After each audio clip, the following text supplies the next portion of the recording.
Welcome to Real Bear Reviews, your paradise for movie lovers. Thank you for supporting our channel. Your love keeps us alive and growing. It's hard to imagine one of the longest-serving snipers of World War II, in his first battle, didn't even receive a rifle. The commander only gave Vasily 5 rounds and told him to charge into battle and kill the enemy. It turned out that at that time, the Soviet Union was facing a severe shortage of supplies. Every 2 soldiers received 1 rifle. Only when the one holding the gun fell could the other one have a gun to use. Very quickly, the signal horn sounded. All the soldiers rushed onto the battlefield to kill the enemy, regardless of whether they had weapons or not. Facing the German fascist army, equipped with much modern weaponry, this action by the Soviet army this time was nothing short of seeking death. Comrades on both sides and Vasily kept falling. But when he wanted to pick up a rifle, he was still a step slower than others. By the time the male lead could react, there were hardly any comrades left on the battlefield. As expected, the German fascists won the battle. The battle passed, leaving behind desolation, ruins, and a terrifying silence. Immediately after, German tanks began moving in to clear the battlefield. They fired at the bodies of the Red Army soldiers to make sure they were dead before leaving in peace. But they didn't know that one man was still alive, rising from the piles of scattered corpses. He was the political commissar of the Soviet army. Seeing the fascist army's lieutenant in front of his eyes, he hurriedly picked up a rifle, wanting to eliminate him. But when he pulled the trigger, the gun was empty. At this moment, Vasily, faking death, quickly moved to the commissar. He still had 5 rounds in his hand. After loading the ammunition, he handed the rifle to his superior and at the same time reminded the political commissar not to shoot recklessly. He should use the surrounding explosions as cover. That way, he could hide, ghost-like and undetected. The commissar was about to pull the trigger but suddenly stopped and thought, "This young man is quite professional, isn't he? Are you a sniper? I have never missed a shot." Hearing this, the commissar immediately handed the rifle to Vasily. Immediately, the male lead received the hot item and quickly determined the target, then used the sound of the explosion as cover to shoot down the target. The first was the enemy lieutenant. The soldier next to him just noticed, but before he could react, he was already dead and buried. Just like that, he continued to serve up lead to the third and the fourth. The last one, who was reloading, realized something was wrong and quickly pulled up his pants and ran, but Vasily wouldn't give him that chance. Because if the enemy lived, he and his comrades would die. This was the first battle of the legendary sniper, Vasily, and also the bloodiest battle in world history, the Battle of Stalingrad. The casualty count of the Soviet Red Army alone was over 2 million. Thus, the survival time of each participating soldier was less than 10 minutes. Facing the machine guns and tanks of the German fascists, the Soviet army, with its supply shortage, had shown serious signs of collapse. At this time, the army desperately needed a hero to boost the morale of the entire army, and the godlike sniper, Vasily, in the recent battle, was the most suitable person. Witnessing everything from beginning to end, the commissar decided to publish his profile in all military magazines. Vasily also lived up to everyone's expectations. In the next 10 days, he continuously eliminated 40 German soldiers.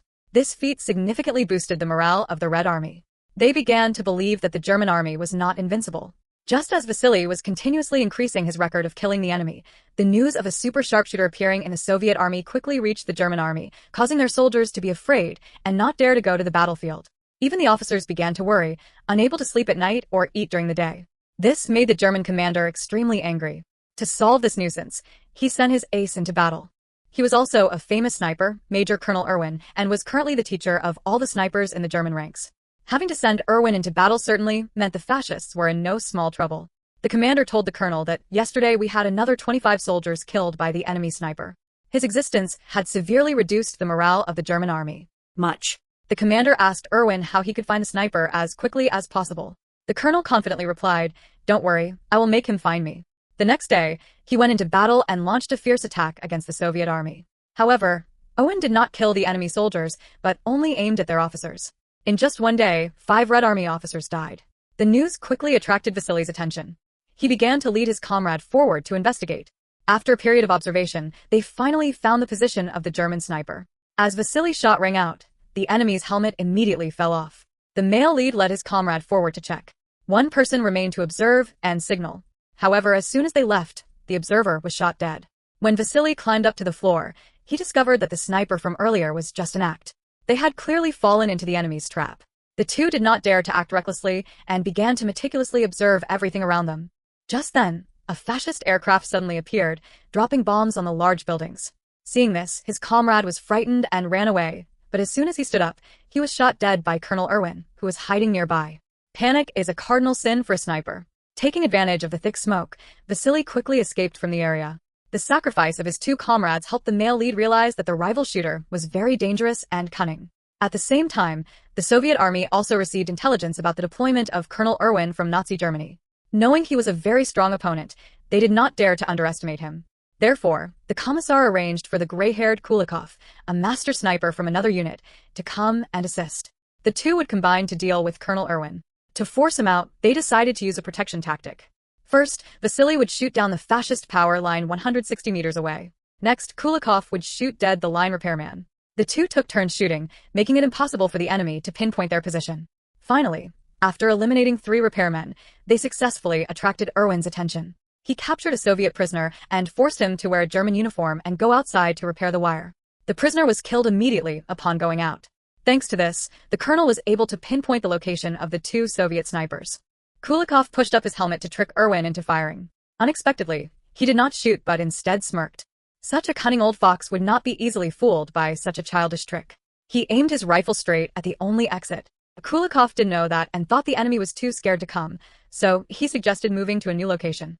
But Vasily said that the enemy's actions were very unusual. We have successively shot down 4 wire repairmen. Therefore, the enemy has no reason not to send out a sharpshooter. Regarding the male lead's suspicion, Kulikov did not agree. He said if he had really come, we just need to jump out together and he won't be able to react in time. Saying that, the two rushed out together. But just as Kulikov jumped, he was immediately shot dead. The colonel's reaction was extremely fast, making Vasily feel worried. Seeing his comrade killed, he could only lie flat on the ground. The male lead had never experienced such fear since he was a child. It was like facing a predatory beast waiting for him to move so it could rush over and tear him apart. Knowing the opponent was truly powerful, Vasily went to the Commissar and proposed abandoning the duel. But his superior refused outright. This competition was no longer a confrontation between 2 individuals, but it concerned the honor of both nations. The Commissar said that he had arranged for a spy to infiltrate the enemy ranks. Thus, we would know all of Colonel Erwin's every move. The next day, the boy spy provided intelligence that Erwin's shoes had yellow soil on them, a type of soil only found in the ruins of the factories. Therefore, the construction site was the place he had to pass through every day. Recognizing this as very valuable intelligence, Vasily quickly arrived near the construction site, then hid among the corpses to set up an ambush. But a whole night passed, and he still did not see Erwin's presence. Due to concentrating for a long time, the male lead was overcome by sleep. Just like that, he not only missed the opportunity to eliminate the colonel, but also inadvertently exposed his position. He immediately aimed his rifle at Vasily. Just as he was about to pull the trigger, a German soldier suddenly appeared, blocking his view. He flipped Vasily's body over and took his wallet. This made Erwin angry, and he gave him a bullet in the leg. When he looked back, the ground was only a pile of corpses. From the wallet, the colonel discovered Vasily's identification. This led the German commander to believe that Vasily was dead, but Erwin did not think so. He assumed the sniper he was meant to kill was Vasily, and if he had been there to ambush me beforehand, then there must be an informant in my ranks. After investigating, the colonel quickly determined the identity of the mole, but did not rush to reveal him. He deliberately stated his actions for the next day to the boy. The boy thought it was true, so he quickly ran to relay the information to Vasily. The next day, the male lead arrived early to set up an ambush, but when he looked around, he discovered that the boy informant had been hanged. It turned out that Erwin deliberately set a trap for Vasily to have a life-and-death duel with him today. Seeing that the boy spy was dead, the Commissar was extremely heartbroken. He himself had arranged for the boy to infiltrate the enemy ranks. To atone for his mistake, he volunteered to sacrifice himself to create an opportunity for Vasily. The Commissar pleaded with his subordinate not to let him die in vain. Having said that, he immediately put his head out. Although Vasily tried to stop him, it was too late. This time, the positions of both sides were exposed. The colonel was unsure if the person he shot was Vasily or not. Therefore, he continued to hide and observe the situation around him. But after waiting for a long time, he still didn't see any movement. Seeing this, Erwin felt relieved and stepped out to check the body. But before he could go far, he suddenly froze. Not far away, Vasily was aiming straight at the enemy. Unexpectedly, a veteran who had fought hundreds of battles finally failed against a new recruit. Erwin managed to smile and slowly took off his hat, as if to say, "You're good, Vasily." After that, he awaited death from the male lead. Clearly, the colonel had far superior skills compared to Vasily, but why did he lose? It was because he was too arrogant and always acted alone. Remember that war is not a game for those who want to be heroes. Unity and determination are the keys to victory. The film also ends here. Goodbye and see you all again.